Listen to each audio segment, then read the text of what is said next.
Hi there, I'm here with another video, and this time it is my trip to Clouds Orchids, and that is in southern Ontario. And over the weekend I just happened to go there and visit, and of course I couldn't come back without picking up a few orchids. So here are my new addition to my collections, and I've tried to bring orchids that are unusual or that I don't have already. So just so that I will have more of a variety of orchids. So let's start. And I really appreciate them packing it this way in little boxes. It doesn't matter how many orchids you buy, they have an appropriate box for you, and they'll pack it very carefully with extra paper and stuffing in there so the orchids don't move around.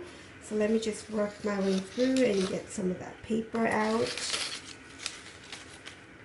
There we go. Somewhere in here I think is a receipt also, so anyways, we don't need that for now. Alright. Okay, so let's begin with the first one. And I'm so excited about these orchids. This is a path. Oh, actually, let me show you. It's one that I don't have, obviously. The model leaves, and it is a path ruby mist crossed with a voodoo magic and ward eye. I hope I'm pronouncing it correctly, but it's a Paphiopedilum, and it's currently in its mid-seedling size, so it's a fairly decent sized plant.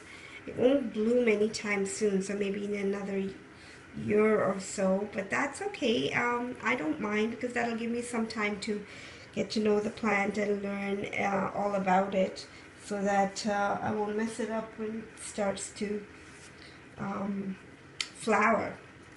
So it's fairly decent. It has one leaf that is kind of yellowing on the bottom, but I was told that it likes low light, and the same with the other one. I got two of them, and the reason I got two is one of these was on, yeah, it was this one here. It was in the clearance rack for $5, so yeah, that worked out well for me.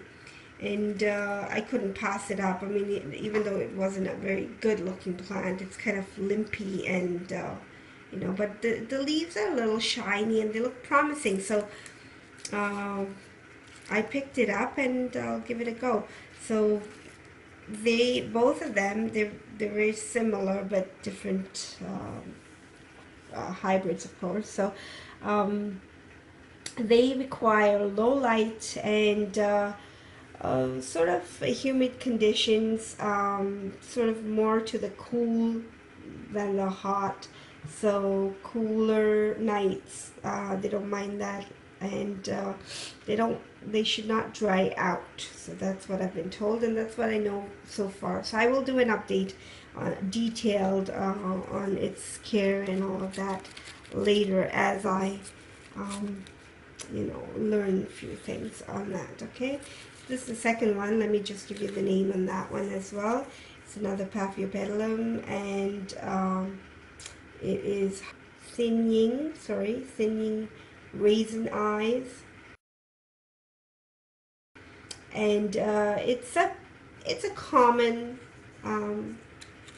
path, but I'm just fascinated with these slipper orchids. They are beautiful to look at, and just the mottled leaves are something extra when it's not in flower. It's attractive to look at just like that. So those are the two. We'll set those aside. And the next one, we'll take out this tall one. There. It's a dendrobium. There we go. Right. And its name is Get it out here.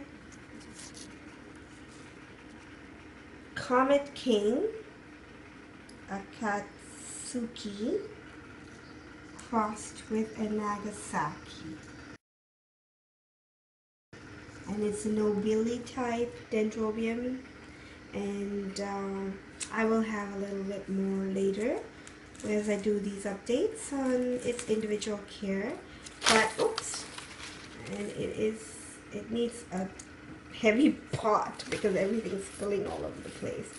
But it's got a good root structure, as you can see, like lots of new roots and lots of growth. I don't see any flower spikes as yet, but I thought it was best to bring it home and then have it flower if it plans to, because you don't want to transport it with the flowers, and that can cause some stress to the plant. So yeah, beautiful plant, beautiful. And I don't have one of these dendrobiums in this size. So that's my orchid dendrobium, and this is my last one.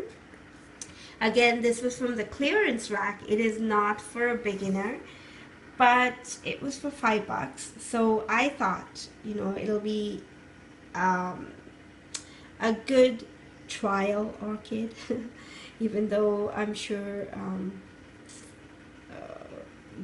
others won't appreciate me doing this. But I thought I would learn, and then if anything went wrong, it would only be $5. So this is one that I also don't have, and I saw the picture of this, and it's beautiful. So it's very, very different from anything else I have. There we go. Stanopia inodora,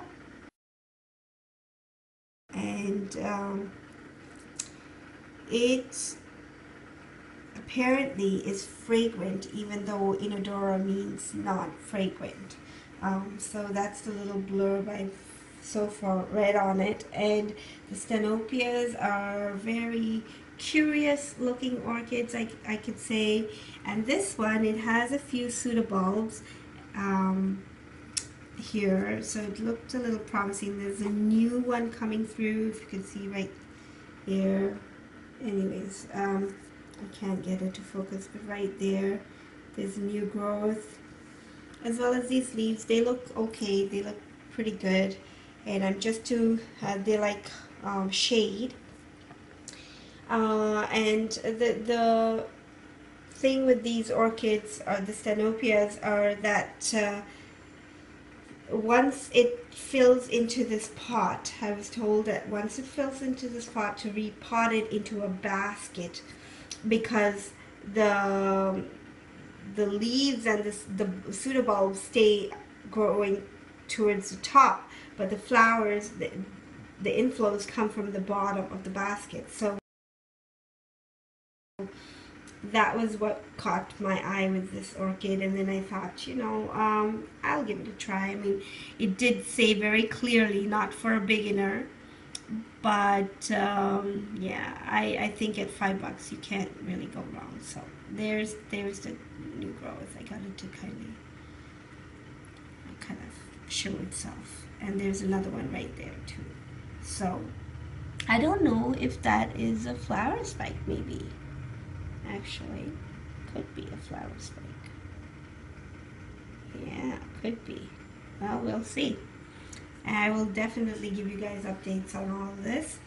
And I really thank those that have subscribed, and encourage you, if you haven't already done so, please do subscribe, because it is a journey that I'm going on, and that you can join as well and learn with me about orchids. I have recently been fascinated with them, and my collection is fairly new.